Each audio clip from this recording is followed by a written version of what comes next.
Bom dia, meus queridos alunos virtuais. Está começando mais uma aula de ciências com a professora Luciane.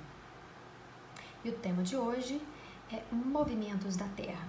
Nós vamos dar sequência agora com as resoluções de alguns exercícios, porque na aula passada nós vimos o nosso conteúdo com alguns slides referente a movimentos da Terra. No entanto, agora nós vamos fazer algumas questões referente aos movimentos da Terra. Vamos lá. Na página 88 se encontra a primeira questão. Então, vamos lá, peguem as apostilas de vocês para nós executarmos essas questões. Questão número 1. Um aluno do 6º ano montou um relógio de sol em seu quintal. Em momentos diferentes do dia, marcou algumas sombras do gnomo e as identificou por letras. Vamos relembrar nossa aula passada sobre a montagem feita por esse cientista Eratóstenes. Ele colocou então um gnomo, uma vara fincada aqui verticalmente no solo e observou então as sombras que eram projetadas então deste instrumento aqui no solo. Tá? Perguntinha: qual letra do esquema nós temos aí das letrinhas A até a letrinha G? Então, qual letra deste esquema representa o horário mais próximo ao meio-dia? Lembrando que a incidência do Sol ao meio-dia, tá? Nós temos aí o Sol nesta posição, se encontra como se estivesse acima aqui de nossas cabeças, acima aqui do gnomo. E nós vamos ter representando a menor sombra. Então, de todas essas sombras que são feitas aqui em diferentes horas do dia, a menor sombra irá ser feita quando o Sol estiver aqui acima das nossas cabeças. Ou seja, a menor sombra, então, ficou ao meio-dia. Nós vamos ter, então, essa letrinha do meio, a letrinha D, representando, então, a resposta do nosso exercício, devido à posição do Sol acima aí do equipamento do gnomo. Vamos para a perguntinha de número 2. Se encontra na página 89.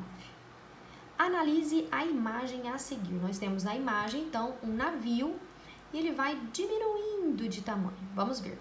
A partir de suas observações, como você justificaria o fato de a Terra, nosso planeta, ser esférico? Vamos voltar um pouquinho na aula passada, nas explicações, onde alguns cientistas falavam que a Terra tinha esse formato plano aqui, parecendo de um prato. E outros cientistas, obviamente com mais modernidade, mais tecnologias, falaram que ela não é plana, mas que ela seria esférica. Então, com base neste esquema, nesse desenho do navio que nós temos aí, como nós podemos justificar que ela é sim esférica e não plana? Coloquei mais um desenho para a gente poder analisar. Imagine que aqui, essa foto aqui, esse observador aqui seja você. E aqui nós temos um navio, o mesmo navio aqui nós temos aqui da foto aqui cá acima. Então, conforme esse navio vai distanciando aqui do continente, ele vai se afastando de nós, tá? Ele vai diminuindo de tamanho, sim. Porém, chega um determinado ponto aqui na parte que nós temos a Terra como sendo esférica, ele vai diminuindo até o ponto dele poder fazer o quê? Dele sumir, dele passar essa faixa aqui para baixo, ou seja, o navio vai sumir. Se a Terra fosse plana, como aqui nós temos aqui em cima, aqui à esquerda, esse navio ele ia se afastando de nós também, ia diminuindo de tamanho, da mesma forma que o outro, porém nós íamos conseguir visualizar ele pequenininho sempre, ele nunca ia sumir de nossas vistas, por ela ser como? Por ela ser plana. Então, justificando o fato da Terra ser mesmo esférica, o navio vai afastando de nós e ele vai diminuindo de tamanho até ele poder desaparecer de vez. Então, nós temos esse fato provando a esfericidade da Terra. Por esse sumiço aí, se ele se afastar demais de nós. Na página 92, nós temos o exercício de número 3. O movimento de rotação da Terra acontece no sentido de oeste para leste, como eu coloquei aqui no desenho para vocês. Oeste, essa parte esquerda, e leste, essa partezinha direita. E o movimento de rotação, que é a Terra girando ao redor de seu próprio eixo, como mostra aqui essa setinha, no sentido anti-horário, ou seja, de oeste para leste. Então, ela faz este movimento aqui, desta forma. Vamos lá, coloquei aqui também um sol para poder facilitar, então, a imaginação de vocês. Nós temos um sol, eu coloquei aqui nessa parte oeste. Por que eu pus nessa parte oeste e não do lado direito aqui, leste? Porque aqui nós temos essa porção mais clara. Então, essa porção mais clara quer dizer que o sol está chegando aqui nessa parte. Já essa parte que está um pouco mais escura, nós temos representado por uma sombra. Então, é a parte oposta a essa que recebe radiação do sol. E para fazer uma junção aí de ciências com geografia, nós temos aqui alguns continentes. Então, nós temos aqui os continentes representados aqui no mapa. Tá, mas para poder imaginar quais são estes continentes aqui que cá estamos nós temos aqui a parte das Américas. Ou seja, nós temos essa parte de cima, que é a mesma dessa daqui, que é a América, eu chamo de América do Norte, América Central, e aqui embaixo, onde nós estamos, é a América do Sul, ou seja, esta parte iluminada aqui oeste, nós temos essa parte todinha aqui, que são as Américas. Então, eu já respondo a letra A. Qual continente está iluminado? Tá? O continente iluminado, nós temos as Américas. Neste local, é dia ou noite? Obviamente, se está recebendo luz solar, está de frente para o sol. Nesse caso, nós temos as Américas de dia.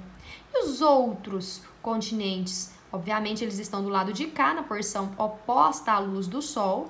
Então, neste ponto, todos esses aqui, então, são noites. Letra B. Considerando o movimento da Terra, tá? Esse que nós estamos falando aí de rotação, quais são os próximos continentes a serem iluminados pelo Sol? Então, se nós imaginarmos esse sentido anti-horário de oeste para leste, nós vamos virar esse globo aqui, virar nesse sentido, porque esse sentido aqui, ó, de oeste para leste, essa pontinha aqui vai virar para o Sol, são os dois próximos, tá, a receber a iluminação do Sol. Então, quais são esses dois continentes? Ásia e Oceania. Então, virando ao redor para poder receber a iluminação do Sol, são os outros dois próximos que vão receber a luz do Sol. Obviamente que quando aqui for dia, tiver virado para o Sol, no nosso caso, nós vamos estar do lado de cá, vai ser noite, a face oposta ao Sol. Nós temos o exercício 4 na página 93. Diversos comportamentos e funções fisiológicas do nosso corpo são periódicos, ou seja, sempre estão acontecendo. Sendo assim, são classificados como ritmo biológico. Quando o ritmo biológico responde a um período aproximado de 24 horas, ele é denominado ritmo circadiano, ou seja, esse ritmo diário é mantido pelas pistas ambientais de claro e escuro e determina comportamentos como o ciclo do sono-vigília e da alimentação. Uma pessoa em condições normais acorda às 8 horas e vai dormir às 21, às 9 horas, mantendo seu ciclo de sono dentro do ritmo dia e noite. Imagine que essa mesma pessoa tenha sido mantida numa sala totalmente escura por mais de 15 dias. Ao sair dessa sala escura, ela começou a dormir às 18 horas, às 6 horas da tarde, e acordava às 3 horas da manhã.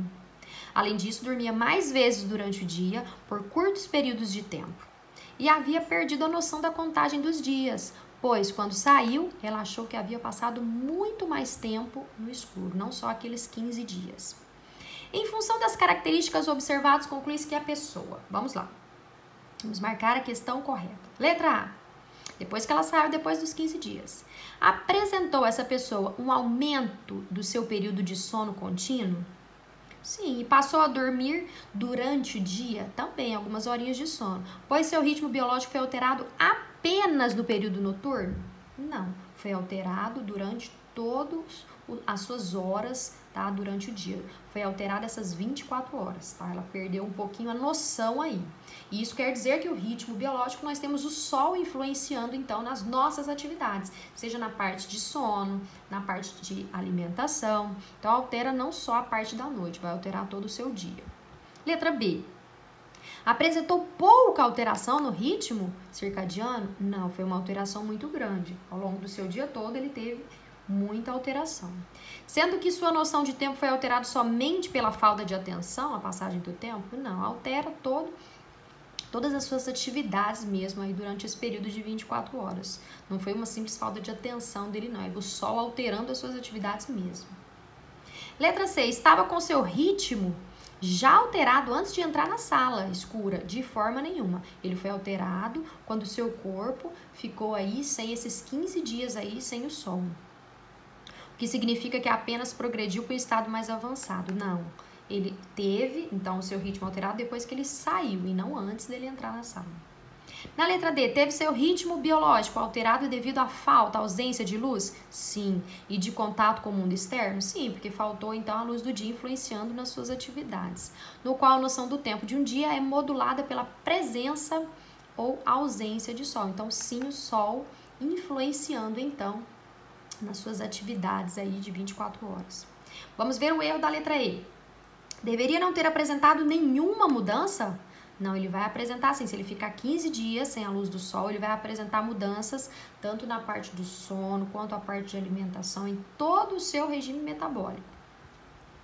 Na realidade, continua com o seu ritmo normal, independente do ambiente, de forma nenhuma. Então, a ausência de sol aí durante alguns dias vai influenciar, sim, todas as suas atividades exercidas ao longo de 24 horas. Nós chamamos isso de ritmo circadiano. Agora nós temos na página 95 uma questão invertida, onde nós vamos elaborar a perguntinha a partir da resposta que se encontra aí. Resposta. Por ser inclinado, o eixo imaginário da Terra permite que os raios solares incidam de forma desigual na superfície do planeta, aquecendo-o diferentemente e originando as estações do ano. Vamos relembrar um pouquinho a aula passada. Nós temos aí as 4 estações do ano: verão, outono, inverno e primavera. Nós temos aí também o ano, apresenta 12 meses. Então, 12 meses dividido por 4, porque são 4 estações, nós temos 3 meses, ou seja, 3 meses para cada estação, ou seja, 3 meses de verão, 3 de outono e assim vai, como nós vamos observar. Por exemplo, o verão, para nós aqui do hemisfério sul, se inicia em dezembro. Então, nós temos o verão em dezembro, nos meses de dezembro, janeiro e fevereiro. Lembrando, os 3 meses que eu falei cada estação. Terminou fevereiro, vai começar o outono, então março. Março, abril e maio, outros 3 meses. Terminou maio, vai começar o inverno. Junho, julho e agosto. Terminou agosto, vai começar a primavera em setembro, primavera, outubro e novembro. Finalizou aqui a primavera, o próximo mês já vai ser aqui. Então, vai entrar o verão aqui em dezembro. Então, 3 meses aí para cada estação. Isso aqui para nós aqui da América do Sul. Então, vamos lá. Perguntinha então. Como o eixo de inclinação da Terra pode influenciar nas estações do ano? Ela pode influenciar de que forma? Porque dependendo da posição que estiver aqui, pelo esse eixo de inclinação aqui, ó, nós vamos ter a intensidade do Sol atingindo de diferentes maneiras pontos aqui do planeta Terra. Então, aqui recebe mais luz, aqui menos luz. Então, aqui para nós vai ser verão e aqui na parte da parte norte vai ser o que? Vai ser o contrário, vai ser inverno. E aqui o contrário, enquanto para nós vai ser inverno, essa parte mais iluminada, nós vamos ter o verão com dias mais longos. Então, na página 96 nós temos a questão de número 1. Para simular os movimentos de rotação e translação da Terra, o estudante fez os seguintes experimentos. Então, esses 2 movimentos. Na figura A, nós temos aqui, representando o Sol, essa lâmpada, e ele faz esse movimento aqui, que seria em torno do seu próprio eixo, nós chamamos de rotação. Já na figura B, nós temos representando o Sol, essa lâmpada também faz o movimento do nosso planeta ao redor dela, que nós chamamos de movimento de translação. Então, rotação no A e translação no B. Letra A. No experimento A, esse aqui de rotação, em qual parte do globo seria dia e em qual parte seria noite? É só a gente observar. Essa parte onde está representando a mão, onde recebe a luz vinda aqui do Sol, no caso da lâmpada, é dia. E a parte de noite é a parte de trás do globo que eu não consigo ver. Então, toda a parte de trás lá, no caso que não recebe, oposta aqui à luz do Sol, no caso a parte de lá vai ser noite. Então, resposta de dia é a parte que está aqui de frente para o Sol e noite é as costas aqui do globo. Na perguntinha da letra B, qual é a importância do movimento de rotação da Terra para os seres vivos? Imagine que só ficasse dia, ou no caso atrás, só ficasse noite, tá? Então, olha a importância de haver então essa rotação. De cá ia ser extremamente quente, Se ele não fizesse o movimento de rotação lá, é extremamente frio. Então, é muito importante para manter a temperatura ideal, tá? De todas as regiões do planeta, nem tão quente, nem tão frio. Precisa de luz solar também para fazer a fotossíntese, para também acontecer a respiração, que é o processo inverso à fotossíntese, pegar o oxigênio e devolver o gás carbônico. E também é muito importante para acontecer os ciclos biológicos, que é o que a gente acabou de ver nas questões anteriores, para regular todas as nossas atividades ao longo das 24 horas. Então é muito importante esse movimento de rotação, tá? Continuação ainda do exercício número 1, só que agora na letra C. Durante o experimento B, agora nós vamos falar do B, a translação, alguma parte da superfície da Terra recebeu mais luz do que as outras? É só a gente poder imaginar, onde está mais clarinho recebeu mais luz, aonde está mais escuro, esse aqui, ó, mais escuro, menos luz. Então, sim, houve uma distribuição desigual dos raios solares, onde recebe mais luz mais clarinho e onde está a sombra um pouco mais escuro. Outra perguntinha ainda na letra C. Qual a influência do movimento de translação nas temperaturas ao redor do globo, tá? Então, vai gerar as estações do ano, ou seja, temperaturas diferentes ao longo do ano, tá? Vai permitir com que a Terra, fazendo esse movimento ao redor do Sol, vai permitir que em diferentes pontos ao longo do ano, diferentes temperaturas, tá, sejam aí atingidas. Vamos lá, agora na página 96 nós temos o exercício de número 2. A final da Copa do Mundo em 2002 aconteceu na cidade de Yokohama, no Japão. O Brasil venceu a Alemanha por 2-0 e conquistou o pentacampeonato. A partida foi transmitida às 7 horas da manhã aqui no Brasil, para nós, mas o jogo estava acontecendo lá no Japão à noite. Explique essa situação. Então, para poder facilitar nossa imaginação, vamos aqui observar, aqui nós temos o Brasil, aqui nas Américas, e nós temos então o Japão, tá? Dessa outra ponta do globo. Então, tá aqui todos os continentes, nós temos aqui o Brasil localizado aqui na América, aqui no cantinho leste, aqui da Ásia, nós temos aqui o Japão, tá? Então, nós temos o mapa, né, mundi dos dois países. O que nós podemos entender? O jogo estava sendo transmitido para nós aqui às 7 da manhã, mas ele estava acontecendo lá à noite. Então, vamos relembrar o movimento que a Terra faz. Relembrando o movimento de rotação, enquanto para nós, aqui das Américas, aqui é dia, no caso aqui às 7 da manhã, lá no caso aqui no cantinho aqui leste, aqui da Ásia, que se encontra o Japão, tá? Toda essa porção de cá vai se encontrar o quê? À noite, porque é o ponto oposto ao nosso aqui no caso de receber luz. Ou seja, devido a esse movimento de rotação que a Terra faz, enquanto para nós, aqui onde nós estamos assistindo o jogo aqui nas Américas é de dia, no ponto oposto ao Sol, no caso aqui do lado de cá, tanto a Ásia quanto a Oceania do lado de cá, tá? A parte oposta à iluminação, no caso aqui nós temos a noite, oposto ao Sol. Esses são os exercícios que nós fizemos de atividade para hoje. Eu vou deixar para vocês uma atividade para vocês complementarem o aprendizado de vocês, para vocês resolverem o restante dos exercícios, tá? Desta unidade temática. Para vocês fazerem então em casa, do exercício 3 até o 8, que se encontra na página 97 e 98. E nós iremos nos encontrar então na próxima aula nossa virtual. Um grande abraço da tia Luciana.